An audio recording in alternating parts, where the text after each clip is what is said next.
Chapter number 19 की starting में हम लोगों को दिखाया जाता है कि जो रॉल होता है वो अपनी टीम वालों से बोल रहा होता है कि बैरन गेंडर ने हमको जिस प्लेस पे रुकवा रखा है वो मेन मेंशन की बिल्डिंग नहीं है, बल्कि वो मेन बिल्डिंग से अंदर को एक छोटी सी बिल्डिंग है। आखिर उसने ऐसा क्यों किया? वहीं जिस बंदे को बैरन गेंडर ने रॉल और उसकी टीम के साथ भेजा था वो बंदा रॉल से बोलता है कि बैरन ने ऐसा कहा है कि क्योंकि अभी मेन बिल्डिंग में बहुत ज्यादा भीड़ है तो वो नहीं चाहते हैं कि आप लोगों को ज्यादा हल्ला गुल्ला हो, इसलिए उन्होंने आपके लिए एक शांत जगह की व्यवस्था करी। वहीं जो रॉल होता है वो अपने मन ही मन में बोल रहा होता है कि नॉनसेंस, और फिर उसके बाद वो लोग वहां से जाने लग जाते हैं और बोलते हैं कि उसकी इतनी हिम्मत कि उसने मुझे इस बिल्डिंग पे रुकवाया, मैं मेन बिल्डिंग की तरफ को जा रहा हूँ। और फिर वो अपनी टीम लेके मेन बिल्डिंग की तरफ को जाने लग जाता है। वहीं हमें दिखाया जाता है कि अब जो रॉल होता है वो उस जगह पर पहुंच जाता है जहाँ पे पार्टी चल रही होती है, और वो दरवाजा खोलते हुए बोलता है कि बैरन गेंडर, क्या तू अपने दिमाग से सही है? रॉल अपने मन ही मन में बोल रहा होता है कि 3 स्टोरी वाली मेन बिल्डिंग जहाँ पे ऑफिस भी है, उस जगह पर सिर्फ परमिशन है काउंट और उसकी फैमिली को रहने की, लेकिन इस जगह पर बैरन गेंडर ने अपनी पूरी फैमिली को स्टे करवा रखा है। और फिर उसके बाद जो रॉल होता है वो बैरन से बोलता है कि आखिर तू अपने इस प्लान को कैसे एक्सप्लेन करेगा बैरन गेंडर? वो उससे ऐसा भी बोलता है कि तेरी हिम्मत कैसे हुई कि तूने काउंट की ऑफिस वाली बिल्डिंग को अपना पर्सनल रेजिडेंशियल एरिया बना दिया। अब उसके क्योंकि वहाँ पे बहुत सारे गेस्ट होते हैं तो जो बैरन गेंडर होता है वो थोड़ा सिचुएशन को संभालते हुए रॉल से बोलता है कि नहीं नहीं, हमने इसको ऑक्यूपाई थोड़ी किया है, वो तो 1 साल से यहाँ पे कोई भी नहीं आया था, तो हमने सोचा कि इसको खाली एम्प्टी क्यों रखें, तो इससे बढ़िया इसका यूज कर लेते हैं। अब उसके बाद जो रॉल होता है वो सभी से बोलता है कि जितने भी लोग यहाँ पे हैं सारे के सारे पहली फुर्सत में इस जगह से निकल लो। और फिर रॉल बैरन गेंडर से बोलता है कि अगर तुमने इस मेन मेंशन को आज के आज खाली नहीं किया तो मैं तेरी फैमिली के साथ सर काट दूंगा। और फिर रॉल अपनी टीम वालों से बोल रहा होता है कि अब ऐसे हालातों में तो मुझे ऐसा लग रहा है कि मुझे बैरन गेंडर को फॉरेन अफेयर्स मिनिस्टर की पोजीशन से हटा देना चाहिए। और फिर उसके बाद रॉल बैरन गेंडर से बोलता है कि मैं तुम्हारे ऊपर ऑब्जेक्शन उठाना चाहता हूँ, तुम कल तक मेरे पास आना अपने पूरे के पूरे डॉक्यूमेंटेशन के साथ और मुझे शो करना कि तुमने एज अ फॉरेन मिनिस्टर अपनी ड्यूटी एकदम अच्छे से परफॉर्म करी है। अब ये सब कुछ सुनकर बैरन गेंडर को बहुत ज्यादा गुस्सा आने लग जाता है और वो वहां से जाने लग जाता है। अब उसके बाद रॉल अपने मन ही मन में बोल रहा होता है कि अब ये पार्टी वगैरह तो सब कुछ खत्म हो गई, अब मुझे उन मटेरियल्स को ढूंढना चाहिए। वो बोलता है कि मुझे इस मेंशन की स्थिति को देखकर तो लग रहा था कि जैसे मुझे वो मटेरियल्स यहाँ पे नहीं मिलेंगे, लेकिन शायद ये यहाँ पे हैं। और फिर उसके बाद वो देखता है कि जितने भी डॉक्यूमेंट्स होते हैं मैनेजमेंट और फाइनेंसेस से रिलेटेड वो सारे के सारे भी मेंशन के ऑफिस में ही होते हैं। वो बोलता है कि बैरन गेंडर को जरूर ऐसा लग रहा होगा कि ये लोग रातों रात मेरे डॉक्यूमेंट्स वगैरह देखकर भी मेरा कुछ नहीं उखाड़ पाएंगे, लेकिन उन्हें नहीं पता है कि मैं अपनी प्रीवियस लाइफ में एक ट्रेडिंग कंपनी में एम्प्लॉय था और मैंने बिजनेस और एडमिनिस्ट्रेशन बहुत ज्यादा पढ़ा है, और साथ ही साथ मेरे पास बर्नर्ड भी है जो कि मेंशन रिलेटेड मैटर्स में एकदम एक्सपर्ट है। अब उतने में वहाँ पे पियर्स और फिलिप भी आते हैं और वो रॉल को बताते हैं कि यंग मास्टर बैरन ने मेंशन को छोड़ दिया है अपनी फैमिली के साथ। रॉल बोलता है रियली, क्यों उन्होंने सच में मेंशन इतनी जल्दी छोड़ दिया, वो भी इतनी शांति के साथ? अब उसके बाद जो फिलिप होता है वो बोलता है कि हाँ, ये थोड़ा बहुत अनएक्सपेक्टेड था, उन्होंने अपने सारे कपड़े वगैरह सामान वगैरह लिया और यहाँ से चल दिए। रॉल बोलता है अनएक्सपेक्टेड, उन्हें जरूर यही लग रहा होगा कि अभी थोड़ा बहुत डॉक्यूमेंटेशन वर्क्स के बाद हम लोग उन्हें वापस मेंशन में बुला लेंगे। फिलिप बोलता है कि क्या ये सच में सही रहेगा, हमने उसे क्या थोड़ा टाइम नहीं देना चाहिए था अपनी गलतियां सुधारने के लिए? रॉल बोलता है नहीं, ये बहुत बढ़िया है। रॉल उससे बोलता है कि नहीं, अगर कोई भी फल टोकरी में सड़ जाता है तो उसे जल्दी से जल्दी टोकरी से निकाल देना चाहिए। और फिर इसके बाद रॉल अपने मन ही मन में बोलता है कि और सबसे बड़ी बात तो ये है कि अब मैं इस प्लेस को अपनी गिल्ड की ब्रांच के रूप में फॉर्म कर सकता हूँ जब तक मैं अपनी गिल्ड के लिए कोई सुटेबल लोकेशन नहीं ढूंढ लेता हूँ इस कैपिटल में। और वैसे भी ये जो हाउस है ये मेरा है, तो मैं किसी भी रैंडम बास्टर्ड को इसके अंदर कुछ भी उल्टी सीधी हरकतें करने नहीं दे सकता था। फिर उसके बाद जो पियर्स होता है वो रॉल से बोलता है कि मुझे ऐसा लगता है कि जो बैरन है उसके पास अभी भी कुछ कुछ अच्छा खासा बैकअप है। मुझे बस इस चीज की डर है कि कहीं कुछ स्ट्रेंज चीज ना हो जाए। रॉल बोलता है कि नहीं नहीं, इस बात से घंटा भी फर्क नहीं पड़ता है कि बैरन अपने पास क्या क्या चीजें रखता है या उसके पास कितना बैकअप है। तुम बस अपनी काउंटी के ऊपर बिलीव रखो, बाकी सब एकदम बढ़िया होगा। और उतने में वहाँ पे जेक भी आ जाता है और बोलता है कि आखिर तुम लोग किस बारे में इतना वरीड हो, ये सब कुछ छोड़ो और थोड़ा बहुत मेंशन में घूमो फिरो। वो लोग बोलते हैं कि हम लोग तुम्हारी तरह नासमझ नहीं है, हम वही काम करते हैं जो हमें मास्टर ऑर्डर करते हैं। अब उसके बाद रॉल बोलता है कि अच्छा तो ठीक है, हो सकता है कि हमें कल थोड़ा स्ट्रेंथ यूज करे, तो तुम सबको आज रेस्ट करना चाहिए एक्सेप्ट बर्नार्ड। बर्नार्ड को मेरे साथ थोड़ा काम है, बाकी तुम सारे लोग यहाँ से जा सकते हो। और फिर उसके बाद वो सबके सब वहां से जाने लग जाते हैं। और फिर उसके बाद जो रॉल होता है वो बर्नार्ड से बोलता है कि तुम्हें पता है ना हम लोग को क्या चीज ढूंढनी है। बर्नार्ड बोलता है यस यंग मास्टर, आप बिल्कुल भी दिक्कत मत लीजिए, इस चीज में मैं एकदम एक्सपर्ट हूँ। और रॉल बोलता है बहुत बढ़िया, हमारे पास ज्यादा टाइम नहीं है तो हमें जल्द से जल्द स्टार्ट कर देना चाहिए। अब उसके बाद हमारा ये वाला सीन यहीं पे ड्रॉप हो जाता है और उसके बाद हमें अगले दिन का सीन दिखाया जाता है जहाँ पे हम लोग देखते हैं कि जो रॉल होता है वो ट्रेनिंग करा रहा होता है बर्नार्ड को। बर्नार्ड को देखकर लग रहा होता है जैसे वो थक चुका होता है, मतलब उसने ज्यादा ही ट्रेनिंग कर ली होती है। और फिर बर्नार्ड रॉल से बोलता है कि अभी भी मुझे ट्रेनिंग की बहुत ज्यादा जरूरत है। रॉल अपने मन ही मन में बोलता है कि लगभग 1 महीना हो चुका है जब से बर्नार्ड ने अपनी स्किल्स को डेवलप किया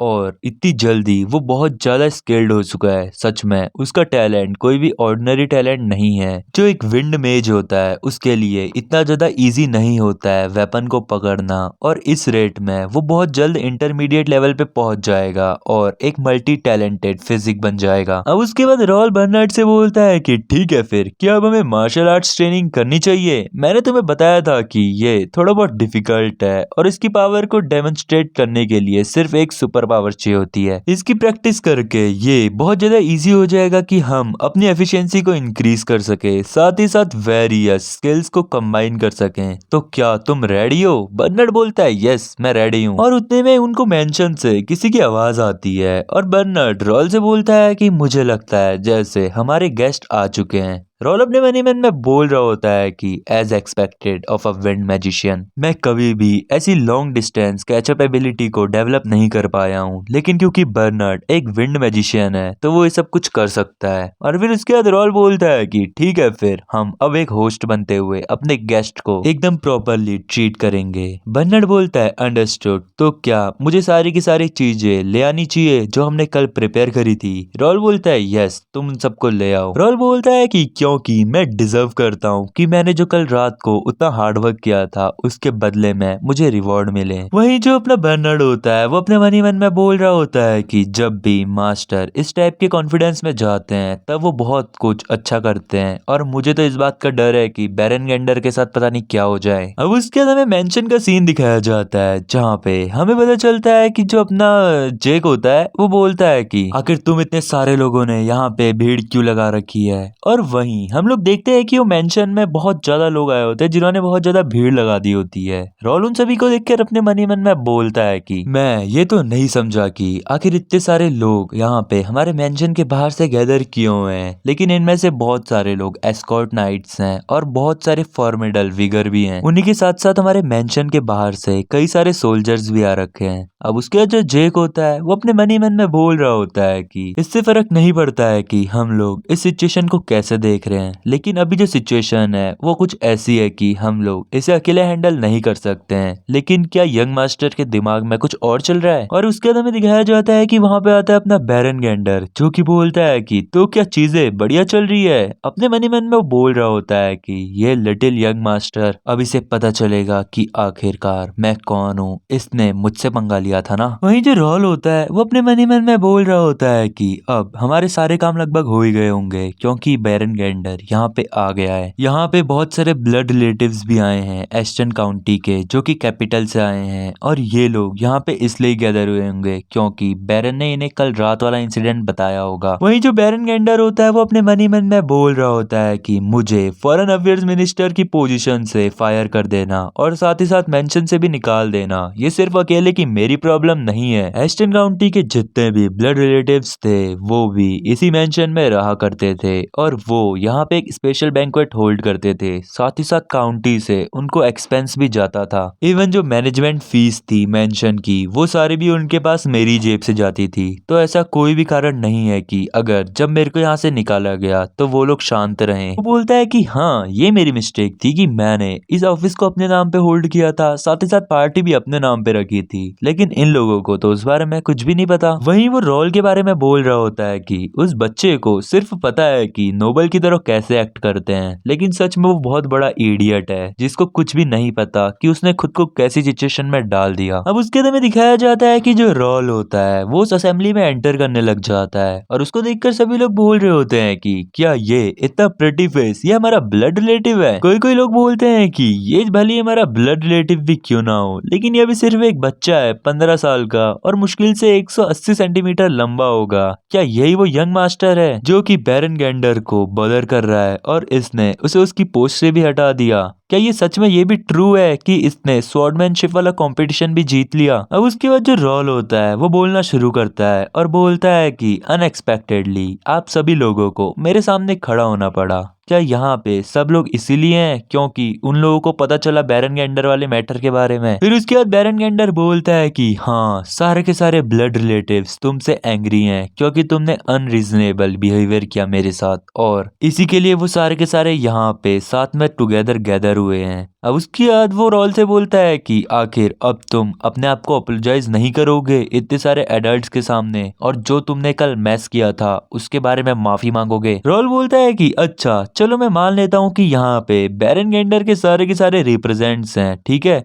तो मैंने प्रॉमिस किया था कि मैं सारे के सारे राइट और रॉन्ग मेंशन करूंगा जो कि यहाँ पे हो रखे हैं, मतलब जितने भी गलत कर्म हुए हैं या फिर कुछ भी हुए हैं। अब उसके बाद बैरन गेंडर बोलता है कि ओए तुम कितने ज्यादा फनी हो। वो बोलता है कि इसमें तुम्हारा घंटा भी फर्क नहीं पड़ता कि तुम यहाँ पे क्या कर रहे हो, क्योंकि ये जो मेंशन को मैनेज किया जाता था ये किया जाता था ब्लड रिलेटिव्स से द्वारा, और वो लोग बहुत सारे डिकेड से यहाँ पे इस मेंशन को संभाल रहे हो। तुम आते ही उन्हें ऐसे यहाँ से नहीं निकाल सकते, ये कोई प्लेग्राउंड नहीं है कि तुम बच्चे यहाँ पे आके खेलोगे। और फिर उसके बाद बाकी के भी लोग वहाँ पे एकदम प्रोटेस्ट सा करने लग जाते हैं कि हाँ, ये हमारे साथ गलत किया, काउंटी वाले ऐसा नहीं कर सकते हैं। आखिर हमसे अथॉरिटी छीन कर उन्होंने एक 15 साल के बच्चे को ये सब कुछ अथॉरिटी क्यों दे दी? आखिर एडिशनल मेंशंस में ये सब कुछ क्या हो रहा है, ये सब कुछ क्या हो रहा है, बताओ हमें सर। अब वही जो रोल होता है वो अपने मन ही मन में बोल रहा होता है कि मैं इस टाइम पर इन सबको ये सब कुछ नहीं बता सकता कि बैरन गेंडर ने क्या किया और हमने उसे क्यों फायर किया, क्योंकि अभी ये लोग ये सब कुछ नहीं सुनेंगे।